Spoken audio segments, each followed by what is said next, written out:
ابو موسیٰ رضی اللہ عنہ روایت کرتے ہیں نبی کریم صلی اللہ علیہ وسلم نے فرمایا اس شخص کی مثال جو اپنے رب کو یاد کرتا ہے اور جو اپنے رب کو یاد نہیں کرتا زندہ اور مردہ جیسے ہے.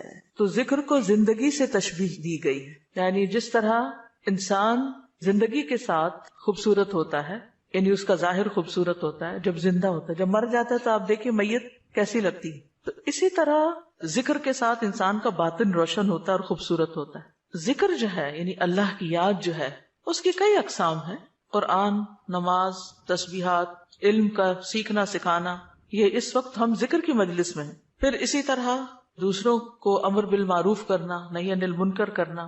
تو یہ جو ذکر ہے اس کی کسی بھی شکل میں یہ اللہ تعالیٰ کے نزدیک ہر چیز سے بہتر عمل ہے. نبی صلی اللہ علیہ وسلم نے فرمایا کیا میں تمہیں تمہارا بہترین عمل نہ بتاؤں جو تمہارے مالک کے نزدیک اچھا اور پاکیزہ ہے اور تمہارے درجات میں سب سے بلند ہے اور سونا چاندی کے خرچ کرنے سے بہتر ہے اور اللہ کی راہ میں جہاد کرتے ہوئے تمہارے کفار کی گردنیں مارنے اور ان کے تمہاری گردنیں مارنے سے بھی افضل ہے. صحابہ نے عرض کیا کیوں نہیں؟ آپ نے فرمایا اللہ تعالیٰ کا ذکر، چاہے آپ نماز میں کر رہے ہیں، نوافل میں کر رہے ہیں، تلاوت قرآن کے ذریعے کر رہے ہیں، تعلیم قرآن کے ذریعے کر رہے ہیں، تسبیحات کے ذریعے کر رہے ہیں، درود شریف پڑھ رہے ہیں، کسی بھی طرح کھڑے بیٹھے لیٹے چلتے پھرتے، فارمل وے میں، انفارمل وے میں، اونچے یعنی جہرن اور سرن، جس شکل میں بھی آپ اللہ کو یاد کرتے ہیں تو اس کی اتنی زیادہ فضیلت ہے، بہت افضل عمل ہے. اور اس کے برعکس کیا ہوتا ہے؟ اللہ تعالیٰ سے غافل ہو جانا، بھول جانا، اور وہ عموماً کب ہوتا ہے؟ جب ہم دنیا میں خوب محو ہو جاتے ہیں. اسی طرح رسول اللہ صلی اللہ علیہ وسلم نے فرمایا بہترین عمل یہ ہے کہ جب تم دنیا سے رخصت ہو تو تمہاری زبان اللہ کے ذکر سے تر ہو. اور یہ اسی وقت ہو سکتا ہے جب ہمیں ہر حالت میں ذکر کرنے کی عادت ہو. یعنی ذکر جو ہی چھوٹے تو ہمیں کبھی سی محسوس ہونے لگے کہ کچھ رہ گیا ہے، کچھ چھٹ گیا میرے ہاتھ سے، کچھ نکل گیا ہے، کچھ کمی سی ہے، وہ خلا، وہ خالی پن فوراً محسوس کر لیں. ہم ذکر کرنے والے سب سے آگے آگے ہوں گے. رسول اللہ صلی اللہ علیہ وسلم نے فرمایا مفردون سبقت لے گئے. صحابہ نے پوچھا اللہ کے رسول مفردون کون ہے؟ آپ نے فرمایا اللہ کا بہت ذکر کرنے والے مرد اور ذکر کرنے والی عورتیں. ذکر کی حالت میں مسلسل اللہ تعالیٰ کا ساتھ ملتا ہے، اللہ کا قرب نصیب ہوتا ہے. اللہ تعالیٰ فرماتے ہیں میں اپنے بندے کے ساتھ ہوں جب تک وہ مجھے یاد کرتا ہے اور میری یاد میں اپنے دونوں ہونٹ ہلاتا ہے. پھر شیطانی حملوں سے بچاؤ کا مضبوط قلعہ ہے. یحییٰ علیہ السلام نے بنی اسرائیل کو خطاب کیا اور اس میں ایک بات یہ کہی کہ بندہ جب تک اللہ کے ذکر میں مصروف رہتا ہے تو شیطان کے حملوں سے محفوظ ایک مضبوط قلعے میں ہوتا ہے، یعنی دشمن سے بچا ہوا ہوتا ہے. پھر جنت کے باغیچے ہیں ذکر کی مجلسیں، جیسے یہ مجلس ہے. رسول اللہ صلی اللہ علیہ وسلم نے فرمایا جب تم لوگ جنت کے باغوں کے پاس سے گزرو تو کچھ کھا پی لیا کرو. صحابہ نے پوچھا جنت کے باغوں سے کیا مراد ہے؟ آپ نے فرمایا مجالس ذکر کی مجلسیں. قیامت کے دن سب سے زیادہ قابل رشک لوگ کون ہوں گے؟ جن کے چہروں کی سفیدی دیکھنے والوں کو ڈھانپ لے گی. وہ انبیاء و شہداء نہیں ہوں گے لیکن ان کے اللہ کے قریب ہونے کی وجہ سے انبیاء و شہداء ان پہ رشک کریں گے. عرض کیا کہ اللہ کے رسول یہ کون لوگ ہوں گے جن پہ انبیاء و شہداء رشک کریں گے؟ فرمایا یہ مختلف قبیلوں کا مجموعہ ہے، مختلف قبیلوں مختلف بیک گراؤنڈ سے آئے ہوئے لوگ ہیں جو اللہ کے ذکر پہ جمع ہوتے ہیں اور عمدہ کلام کو اس طرح چن چن کر لیتے ہیں جیسے کھجور کھانے والا عمدہ کھجوریں چن چن کے لیتا ہے. تو مجھے اس حدیث کو پڑھتے ہوئے آپ لوگوں کا خیال آتا ہے کہ علم کی مجلس میں سے جو اہم نکتے ہیں وہ آپ اپنے پاس محفوظ کرتے جاتے ہیں. کچھ باتیں دل میں یاد ہیں اور کچھ قلم سے یعنی نوٹ بک میں نوٹ کرتے جا رہے ہیں. تو ایسی مجلسیں جو ہیں وہ انسان کے لیے بہت بڑی نعمت ہے. پھر ذکر نہ کرنا باعث حسرت ہے.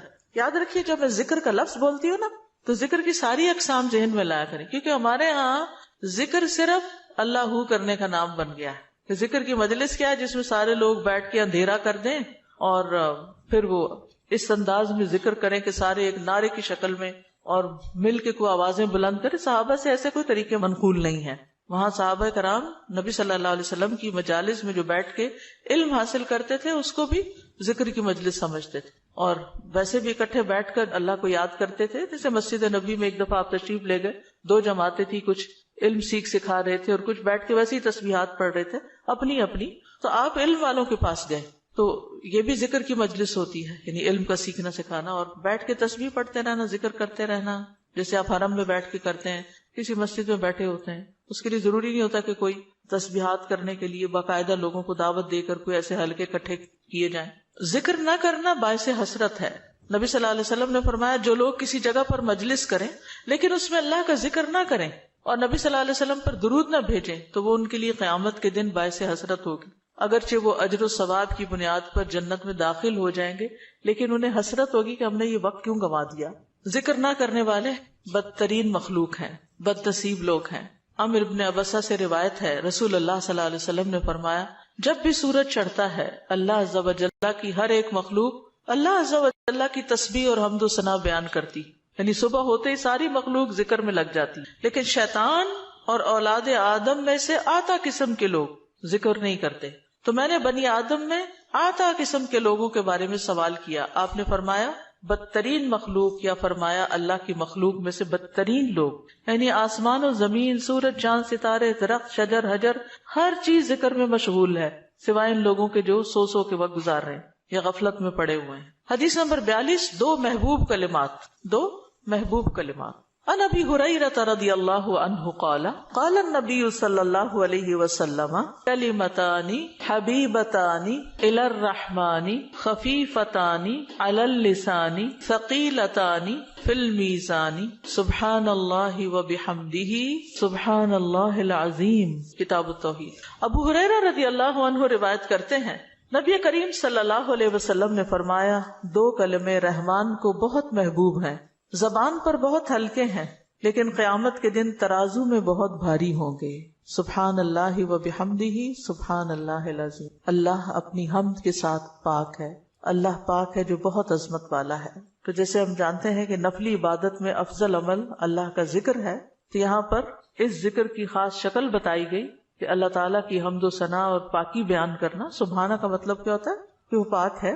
تو جس کلام میں، جس ذکر میں اللہ تعالیٰ کی پاکی بیان کی جائے، تسبیح بیان کی جائے اور حمد و ثنا بیان کی جائے، وہ اللہ تعالیٰ کا چنا ہوا کلام ہے۔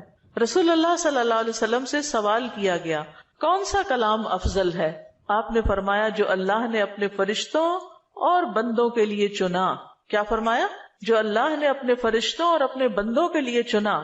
سبحان اللہ و بحمدہ، ٹھیک ہے، سبحان اللہ و بحمدہ۔ یہ تمام مخلوق کی نماز ہے، تمام مخلوق کی نماز ہے۔ نوح علیہ السلام کی وفات کا وقت جب آیا تو انہوں نے اپنے بیٹے سے فرمایا کہ میں تمہیں ایک وصیت کر رہا ہوں، دو باتوں کو کرنے کا حکم دیتا ہوں، دو باتوں سے روکتا ہوں۔ اور دو کرنے کے جو کام بتائے اس میں سے ایک لا الہ الا اللہ کا اقرار، کہ اگر ساتوں آسمان اور ساتوں زمینوں کو ترازو کے ایک پلڑے میں رکھ دیا جائے اور لا الہ الا اللہ کو دوسرے پلڑے میں، تو لا الہ الا اللہ والا پلڑا جھک جائے گا، اور اگر ساتوں آسمان اور ساتوں زمینیں ایک بند کڑے کی شکل اختیار کر لیں تو لا الہ الا اللہ اس کو بھی توڑ دے گا۔ اتنی طاقت ہے اس کلام کے اندر۔ اور دوسرا یہ کہ سبحان اللہ و بحمدہ کا ورد کرتے رہنا، کیونکہ یہ ہر چیز کی نماز ہے اور اس کے ذریعے مخلوق کو رزق ملتا ہے۔ اور میں تمہیں شرک اور تکبر سے منع کرتا ہوں، یہ دو منع کرنے والی چیز۔ اسی طرح ان کلمات کو اگر کوئی 100 دفعہ دن میں پڑھے تو اس کے گناہ مٹ جاتے ہیں، گناہ جھڑ جاتے ہیں، چاہے سمندر کی جھاگ کے برابر ہی کیوں نہ ہو۔ پھر اسی طرح ایک اور حدیث میں آتا ہے سنن ترمذی کی، جو شخص سبحان اللہ العظیم و بحمدہ کہتا ہے اس کے لیے جنت میں کھجور کا ایک درخت لگا دیا جاتا ہے، صرف ایک دفعہ کہنے سے۔ کہہ لیجئے سبحان اللہ العظیم و بحمدہ۔ اللہ کے راستے میں سونا خرچ کرنے سے بہتر ہے۔ رسول اللہ صلی اللہ علیہ وسلم نے فرمایا جو رات سے خوف کھائے، اکیلا ہونے کی وجہ سے یا ویسے اس کو اندھیرے کا فوبیا ہو، کہ جو رات سے خوف کھائے کہ وہ اس کو پریشان کرے گی، یا مال خرچ کرنے سے بخل کرے کہ دینے کو دل نہ چاہے، یا دشمن سے مقابلہ کرنے سے ڈرے، تو وہ اس قول کی کثرت کر دے سبحان اللہ و بحمدہ، سبحان اللہ و بحمدہ، کیونکہ یہ اللہ کے نزدیک سونے کا پہاڑ اللہ کے راستے میں خرچ کرنے سے زیادہ محبوب ہے۔ ہم میں سے کس کی وسعت ہے کہ سونے کا پہاڑ اللہ کے راستے میں خرچ کرے؟ نہیں کر سکتے، تو اس لیے اس کلمے کو ہی زیادہ سے زیادہ پڑھ لینا چاہیے۔ اسی طرح سبحان اللہ، لا الہ الا اللہ، الحمدللہ، یہ کلمات عرش کے ارد گرد چکر لگاتے اور ان کی بھنبھناہٹ ہوتی شہد کی مکھیوں کی بھنبھناہٹ کی طرح، اور وہ اپنے ذکر کرنے والے کی اللہ کے ہاں یاد دلاتے ہیں۔ تو آپ نے فرمایا کیا تم میں سے کوئی یہ پسند نہیں کرتا کہ اس کے لیے کوئی ایسا ہو جو ہمیشہ اللہ کے ہاں اس کی یاد دلائی جاتے رہے، یعنی کوئی ایسا طریقہ ہو کہ ہمیشہ عرش کے ارد گرد آپ کا ذکر ہوتا رہے. قیامت کے دن بھی یہ انسان کا بچاؤ کریں گے، یعنی جہنم سے بچانے کے لیے سبحان اللہ والحمد للہ ولا الہ الا اللہ واللہ اکبر. پھر اہل جنت کا ذکر کیا ہوگا؟ ان کے سانس کے ساتھ ان کو تسبیح و تحمید سکھا دی جائے گی کہ بولنا بھی نہیں پڑے گا، سانس لیں گے اور سانس کے ساتھ اللہ کا ذکر جاری ہو جائے گا. یہ جو احادیثوں نے بیان کی، یہ آپ کے پاس کارڈ ہونا چاہیے تسبیحات کی فضیلت والا، اس میں لکھی ہوئی ہیں، دوسروں کے ساتھ بھی شیئر کریں اور خاص طور پہ بچوں کو ذکر کرنا سکھائیں. ان کے اندر بھی ایک کامنس آتی، ایک سکینت آتی ہے. ہم بعض اوقات یہ سوچتے ہیں یہ تو بچے ہی ہیں، ابتدائی عمر سے، چھوٹی عمر سے کہ چلو یہ پڑھو، انگلیوں پہ گنتے ہیں، اچھا تم نے کتنی دفعہ پڑھ لی، کتنے جنت میں درخت لگائے، تو آہستہ آہستہ ان کو عادت ہو جاتی. پھر ذکر کی ایک قسم اللہ کے نام پڑھنا، اللہ کے نام یاد کرنا. عن ابی ہریرہ ان رسول اللہ صلی اللہ علیہ وسلم قال ان للہ 99 اسما 100 الا واحدا من احصاها دخل الجنہ. کتاب التوحید. ابو ہریرہ رضی اللہ عنہ سے روایت ہے کہ رسول اللہ صلی اللہ علیہ وسلم نے فرمایا، بے شک اللہ کے 99 نام ہیں، 99، ایک کم 100. جو شخص ان سب کو محفوظ رکھے گا، یاد کر لے گا، وہ جنت میں داخل ہوگا. من احصاها، تو احساس سے مراد ان کو گننا، ان کے معنی پہچاننا، ان کے تقاضے کے مطابق عمل کرنا. خالی لکھ کے یا جمع کر کے یاد کر لیا جائے اور مطلب ہی نہ پتا ہو اور اس کے مطابق عمل نہ ہو تو پھر یہ وعدہ نہیں پورا ہوتا. احصاء میں ہر چیز کا جمع ہو جانا ہے، یعنی اللہ تعالیٰ کے ناموں کی حدود کی حفاظت کرنا، ان کو پہچاننا، ان کا معنی جاننا، ان کی فضیلت جاننا، کہاں پڑھنا ہے. امام ابن قیم کہتے ہیں کہ اللہ کے اسماء کو گن کر محفوظ کرنے کے کچھ مراتب ہیں. بندہ جب ان ناموں کو یاد کر لیتا ہے تو وہ جنت میں داخل ہو جاتا ہے اور یہی اس کی سعادت اور نجات اور فلاح کا مرکز ہے. وہ کہتے ہیں پہلا مرتبہ ان کے الفاظ کو گننا اور شمار کرنا، دوسرا مرتبہ ان کے معنی اور مدلول کو سمجھنا، تیسرا مرتبہ ان کے ساتھ دعا مانگنا. قرآن میں آتا نا وَلِلَّهِ الْأَسْمَاءُ الْحُسْنَى فَادْعُوهُ بِهَا، اور اللہ ہی کے لیے ہیں اچھے اچھے نام، بس تم اس کو ان کے ساتھ پکارو، اللہ کے نام لے کے. جیسے یا حی یا قیوم، یا اللہ، یا رب، یا رحمان، یا رحیم، یا کریم، یا ذی الجلال والاکرام، اور باقی بھی اسی طرح. پھر ہے دعا مانگنے کے 2 مرتبے ہیں. نمبر 1 دعا العبادہ، یعنی اللہ کی تعریف ان ناموں کے ساتھ کرنا. ہمارا رب رحیم ہے، کریم ہے، تو یہ تعریف عبادت کی دعا ہوتی ہے، دعا العبادہ کہتے ہیں اس کو. اور دوسرا ہے دعا المسئلہ، طلب اور مانگنے کی دعا، کہ ان ناموں کے ساتھ پکار کے اللہ کو پھر سوال کرنا. اور اسماء حسنہ کے ساتھ یہ نہیں کہ اپنی طرف سے اللہ تعالیٰ کا کوئی نام بنا کے اور پھر اس سے دعا کرنا، یا موجود، یا ذات، یا شیء، اس طرح کی باتیں نہیں، بلکہ اللہ کے جو پراپر نام قرآن و سنت سے ثابت ہیں ان کے ساتھ دعا مانگنا.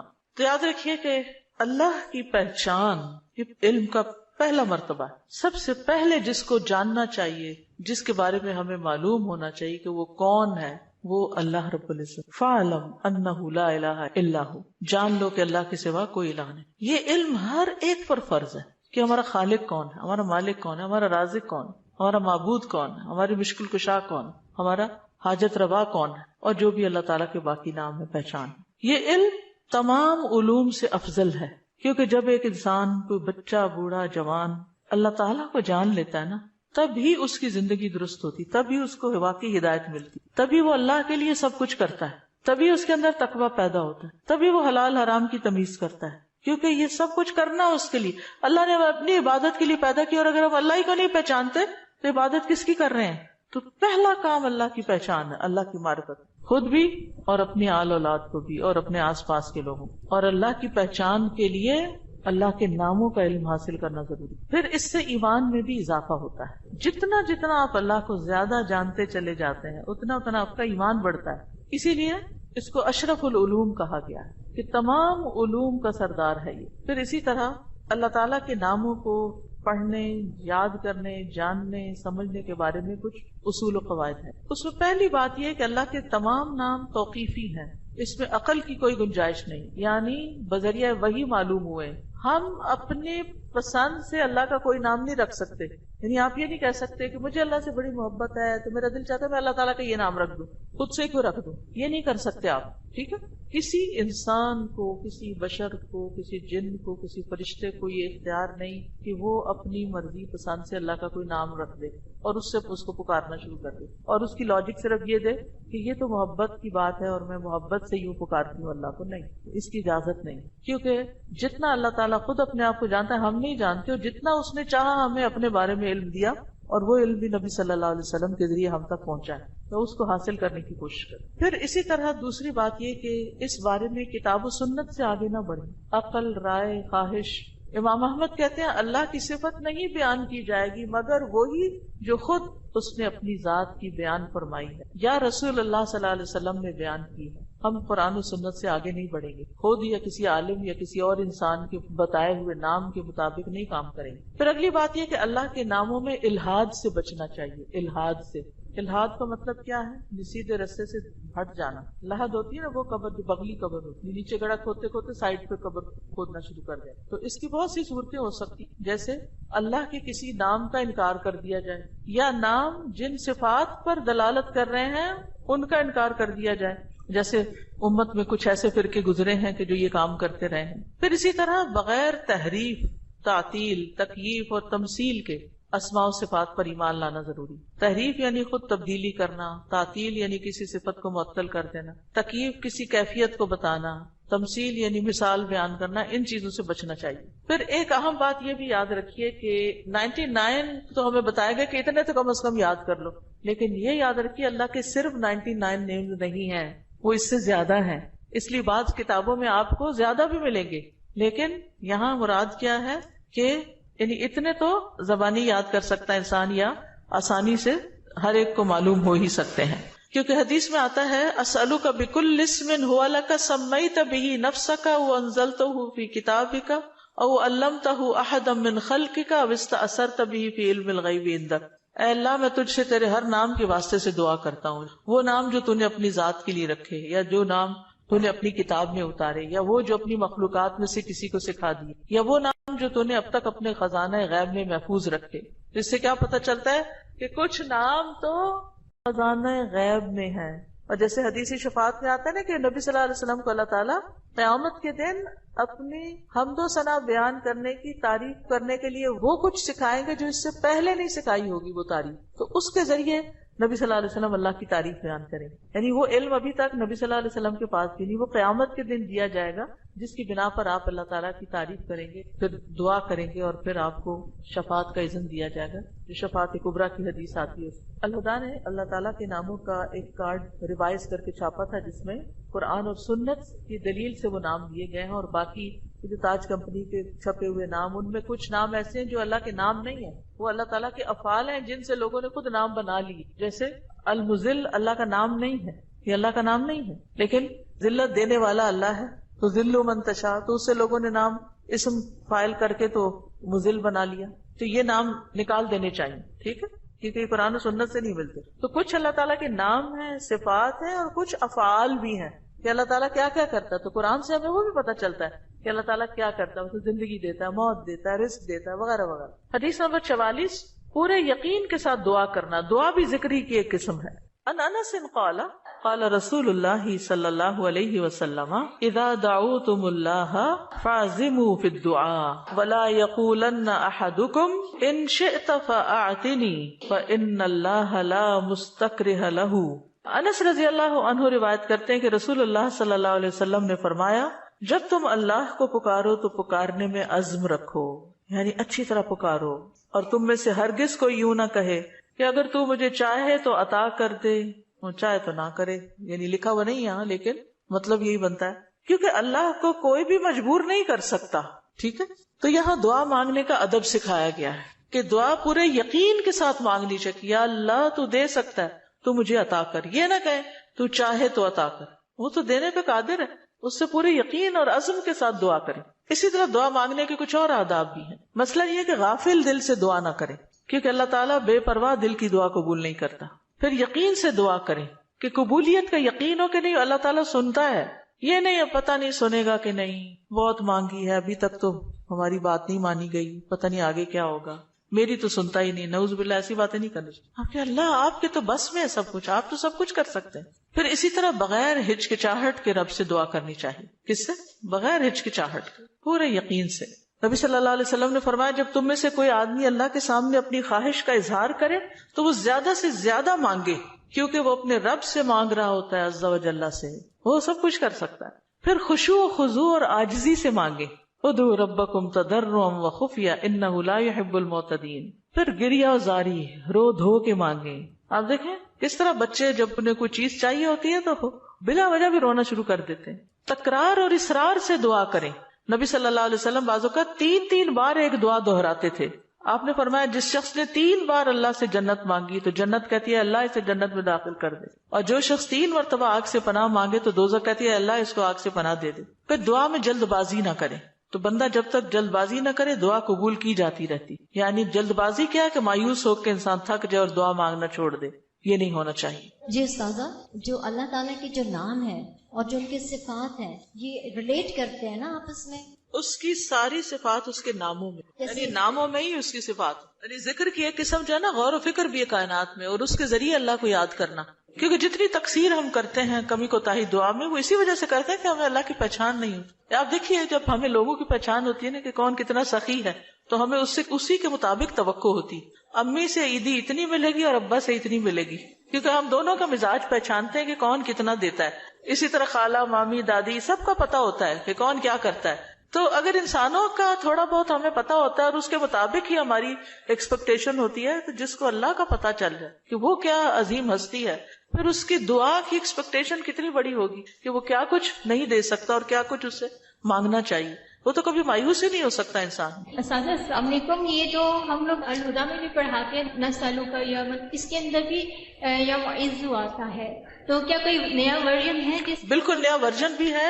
کارڈز لے لیجئے اور نئے ورژن کی ریکارڈنگ بھی ہم نے کروا لی ہوئی ہے. ساجد محترم، یہاں پہ آپ نے ابھی فرمایا نا کہ تو چاہے تو عطا کر، یہ نہیں کہنا چاہیے، تو اس کی تھوڑی سی وضاحت کر دیں کیونکہ میرے ذہن میں بھی آ رہا ہے کہ ہم جب یہ کہتے ہیں، آپ نے بھی فرمایا نا کہ تو جو چاہے وہ عطا کر دے، ہمیں یہ نہیں کہنا چاہیے تو چاہے تو عطا کر دے. ہاں، اگر تو چاہے تو عطا کر دے. اس کی تھوڑی سی وضاحت کر دیں کیونکہ میرے ذہن یعنی اس کا مطلب یہ ہے کہ مثلا مجھے گھر چاہیے، اللہ اگر آپ کی مرضی ہے تو دے دیں، نہیں تو نہ سے.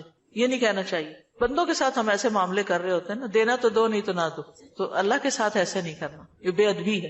استاذہ یہ جو آپ نے کہا کہ جس کا آخری کلام لا الہ الا اللہ ہوگا تو وہ جنت میں جائے گا، جیسے ہماری آنٹی حالت نیزہ سے 2 دن پہلے ہم نے ان کو پڑھایا، انہوں نے ورد کیا، اس کے بعد وہ کومے میں چلے گئی، تو ان کے لیے ہم یہ امید رکھ سکتے ہیں کہ ان کا آخری کلام یہی ہے لا الہ الا اللہ؟ یعنی آخری بات جو کی وہ لا الہ الا اللہ تھی، چاہے اس کے بعد 1 دن بعد فوت ہوئے یا 2 دن بعد.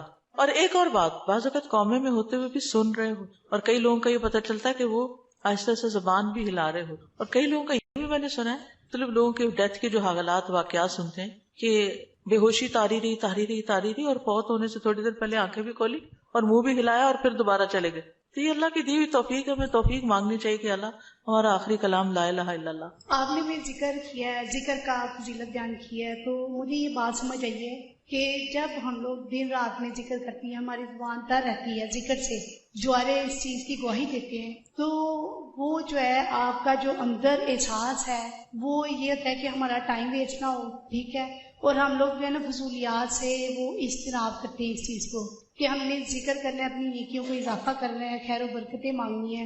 کیا یہ چیز جو ہے ہمارے خشوع و خضوع میں اضافہ کر سکتی ہے؟ ذکر کے تو بہت سی برکات ہیں، اور اس میں سے یہ بھی ہے 2 چیزیں جو ہے نا ذکر میں بڑا فائدہ دیتی ہے. ایک ہے کہ ٹارگٹ ڈیلی سیٹ کرے، جیسے 100 دفعہ یہ سبحان اللہ و بحمدہ کہا گیا، یہ منیمم بیئر منیمم ہے کہ آپ یہ 100 دفعہ سورج نکلنے سے پہلے اور سورج غروب ہونے سے پہلے پڑھ لیں عصر کے بعد. پھر اسی طرح یہ ہے کہ نبی صلی اللہ علیہ وسلم دن میں 70 سے 100 بار استغفار کرتے. ٹارگٹ سیٹ کر لیں کہ میں نے لازمی یہ تو کرنا ہی کرنا ہے، اتنا تو کرنا ہے، زیادہ ہو جائے تو بہت ہی اچھا، کیونکہ حدیث میں آتا ہے نا طوبی لمن وجد الاستغفار فی صحیفته، کہ خوشخبری ہے اس کے لیے جو اپنے اعمال نامے میں استغفار کی کثرت پائے.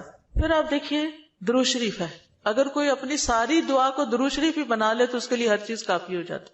کم از کم 1 تسبیح درود شریف کی، اور اگر وہ نہیں نصیب تو صبح 10 دفعہ، شام 10 دفعہ، دن کا آغاز اختتام تو لازمی درود شریف کے ساتھ ہو. پھر اسی طرح لا حول ولا قوت الا باللہ ہے، جنت کے خزانوں میں سے. اگر ہمیں دنیا کا کوئی خزانہ بتایا جائے تو ہم لوٹنے چلے جائیں اس کو. ٹھیک ہے، جنت کا خزانہ ہے وہ اکٹھا کرنے کے لیے. اس کی تسبیح کر لیں، لا الہ الا انت سبحانک انی کنت من الظالمین، کم از کم 100 دفعہ پڑھ لیں. 100 دفعہ نہیں، 10 دفعہ ہی رکھ لیں، لیکن ڈیلی پڑھیں. پھر اسی طرح سبحان اللہ والحمد للہ ولا الہ الا اللہ واللہ اکبر. اس کی بے پناہ فضیلت اور اس کی بے شمار فضائل ہیں اگر اس کی ایک تسبیح آپ کر سکیں. اب یہ ہے کہ اتنا کچھ اوور ویلمنگ ہو جاتا ہے، یہ بھی کر لو، یہ بھی کر لو، یہ بھی کر لو. کچھ چیزیں صبح کے وقت کے لیے رکھ لیں، کوئی دوپہر کے لیے رکھ لیں، کوئی شام کے لیے رکھ لیں، کوئی کہیں اگر آپ آتے جاتے ہیں اس کے لیے رکھ لیں، کوئی کسی کام کے ساتھ باندھ لیں.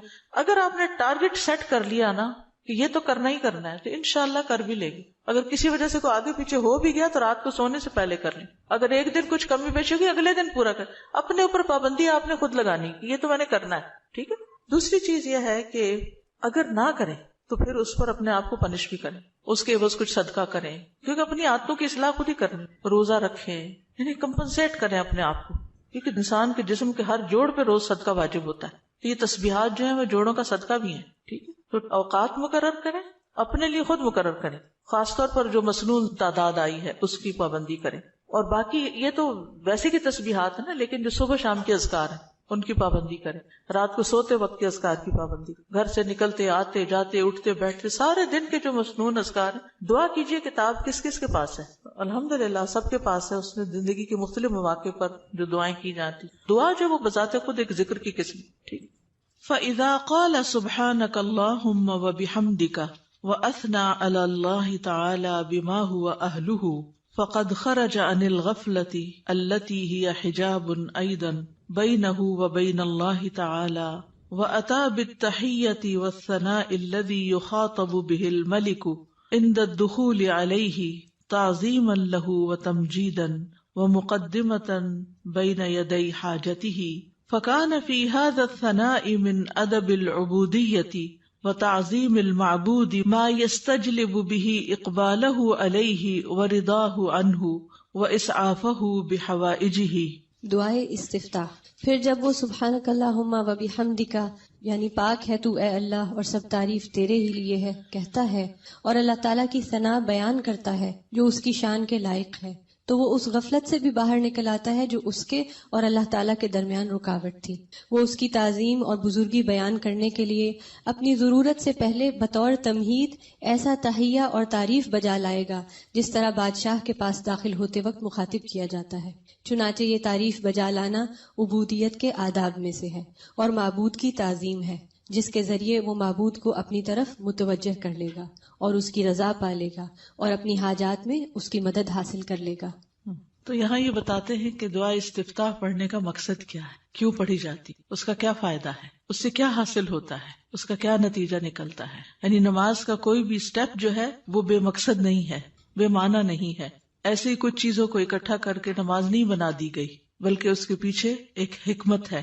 فَإِذَا قَالَ سُبْحَانَكَ اللَّهُمَّ وَبِحَمْدِكَ، پھر جب وہ کہتا ہے سبحانک پاک ہے تو، اللہم اے اللہ، وَبِحَمْدِكَ اور ساتھ تیری تعریف کے یا سب تعریف تیرے لیے ہے، وَأَثْنَى عَلَى اللَّهِ تَعَالَى اور وہ ثنا بیان کرتا ہے اللہ سبحانہ تعالیٰ کی، بِمَا هُوَ أَهْلُهُ جس کا وہ اہل ہے، فَقَدْ خَرَجَ عَنِ الْغَفْلَةِ تو تحقیق وہ غفلت سے نکل آتا ہے، الَّتِي هِيَ حِجَابٌ أَيْضًا بَيْنَهُ وَبَيْنَ اللَّهِ تَعَالَى وہ غفلت جو حجاب ہے، ایک پردہ ہے، ایضًا بھی یعنی وہ بھی ایک پردہ ہے اس بندے کے درمیان اور اللہ تعالیٰ کے درمیان. یعنی تعریف شروع کرتے ہی انسان غفلت سے باہر آ جاتا ہے. وَأَتَى بِالتَّحِيَّةِ وَالثَّنَاءِ اور وہ پیش کرتا ہے تحیہ سلام اور ثنا تعریف، الذی وہ جو یخاطب بہ الملک جس سے بادشاہ کو خطاب کیا جاتا ہے. یعنی کسی دنیاوی بادشاہ کے پاس بھی انسان جب حاضر ہوتا ہے اس کے دربار میں تو سب سے پہلے اس کی تعریف کرتا ہے. عند الدخول علیہ اس کے پاس داخل ہونے کے وقت، تعظیما لہ و تمجیدا اس کی تعظیم کرتے ہوئے اور اس کی بزرگی بیان کرتے ہوئے، ومقدمتا بین یدی حاجتہ اور اپنی حاجت پیش کرنے سے پہلے تمہید کے طور پر، مقدمہ تمہید یعنی مقدمے کے طور پر. فکان فی ھذا الثناء تو یہ تعریف جو ہے اس میں من ادب العبودیتی یہ عبودیت کے آداب یا مینرز میں سے ہے. وتعظیم المعبودی، اور معبود کی تعظیم ہے، یعنی یہ اللہ سبحانہ تعالیٰ کی تعظیم کے لیے ہم ثنا پڑھتے ہیں شروع میں، سبحانک اللہم وبحمدک وتبارک اسمک وغیرہ. ما یستجلب به اقبالہ علیہ، جس کے ذریعے وہ کھینچ لاتا ہے یا متوجہ کر لیتا ہے اللہ سبحانہ تعالیٰ کی توجہ اپنی طرف، اقبالہ علیہ، اس کی توجہ اپنی طرف، ورضاہ عنہ، اور اس کی رضا، واسعافہ بحوائجہ، اور اس کی مدد کرنا. اسعاف آپ نے دیکھا ہوگا فرسٹ ایڈ کی جو ایمبولینسز ہوتی ہیں ان کے اوپر لکھا ہوتا ہے، یعنی فوری مدد طلب کرنا، بحوائجہ، اپنی حاجات میں. تو یہ تعریف انسان کے لیے بہت فائدہ مند ثابت ہوتی ہے. کیا کیا فائدے اس میں بتائے گئے ہیں؟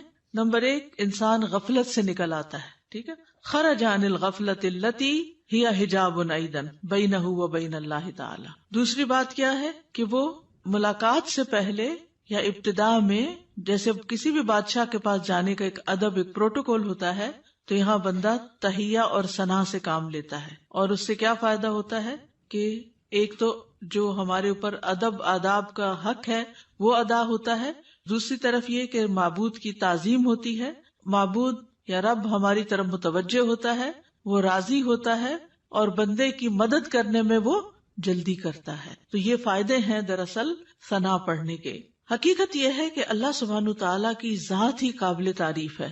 سورۃ ہود میں آتا ہے انہ حمید مجید، بے شک وہ بے حد تعریف کیا گیا، بڑی شان والا ہے. یعنی اللہ سبحانہ تعالیٰ کی شان بڑی بلند ہے، تو اس کی تعریف ہونی ہی چاہیے. دنیا میں آپ دیکھیں کہ کسی انسان نے اگر کوئی اچیومنٹ کی ہو، کوئی بڑا کام کیا ہو، تو دور بیٹھے بھی لوگ، نہ جاننے والے بھی اس کی تعریف کرتے رہتے ہیں کہ بڑا کمال کیا اس نے، فلاں چیز ایجاد کر دی ہے، فلاں چیز بنا دی ہے، فلاں کام کیا.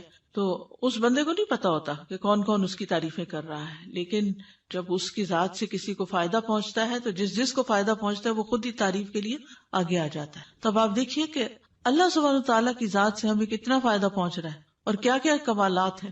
یعنی کسی کی بھی تعریف کرنے کی 2 بڑی وجوہات ہوتی، ایک اس کے کمالات اور دوسرا اس کی ذات سے فائدہ کتنا پہنچ. تو یہ دونوں چیزیں کامل درجے میں اللہ تعالیٰ کے اندر موجود ہیں. ہمارے پاس جو بھی کوئی نعمت ہے وہ اللہ ہی کی طرف سے ہے، اور ہر چیز میں اس کا کمال ہے، تخلیق میں اور رزق پہنچانے میں، اور جتنے بھی اس کے نام ہیں کامل صفات اور اسماء ہیں. تو اس لیے اس کی تعریف تو ہونی ہی چاہیے. تو نماز کے بالکل آغاز میں یہی سب سے مناسب جگہ ہے کہ جہاں تعریف ہو، اس کی حمد و ثنا ہو، کیونکہ وہ اس لائق ہے کہ اس کی حمد و ثنا کی جائے.